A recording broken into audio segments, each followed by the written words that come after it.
खेल ही ऐसा है। हाँ समझ गया यहाँ सब अपना खेल अपने स्टाइल में खेलते हैं। প্রথমত কোটা আন্দোলন নিয়ে যেটা হচ্ছে ধরেন এত ডিপলি রাজনীতি আমি কখনো করিও নি, জানিও না, বুঝিও না।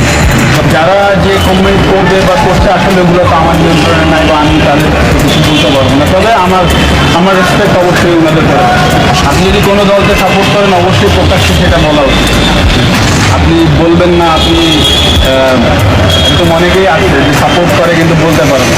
তো আমার কাছে মনে হয় যে যে প্রত্যেকে যে যা দল করে সেই সম্মানটা তার প্রতি থাকা উচিত এবং তার মতো করে সে দেশের জন্য কাজ করবে, এই মানসিকতায় থাকা উচিত। তো যারা যে কমেন্ট করবে বা করছে আসলে ওগুলো তো আমার নিয়ন্ত্রণে নাই বা আমি তাদের কিছু বলতে পারবো না। তবে আমার রেসপেক্ট অবশ্যই ওনাদের করে।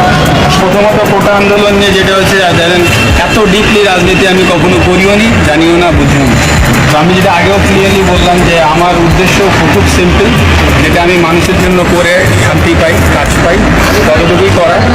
আর আপনি আমাকে যদি একেবারেই ডিপ লেভেলের পলিটিশিয়ান ভাবেন, সেটা হয়তো বা আমি এখনো না বা আমি হইনি। তো আপনি আমাকে ওই লেভেলে ভাবলে সেটাও আমার সাথে অবিচার হবে, কারণ আমি এখানে আমার এক্সপিরিয়েন্সটা টোটালি নিউ।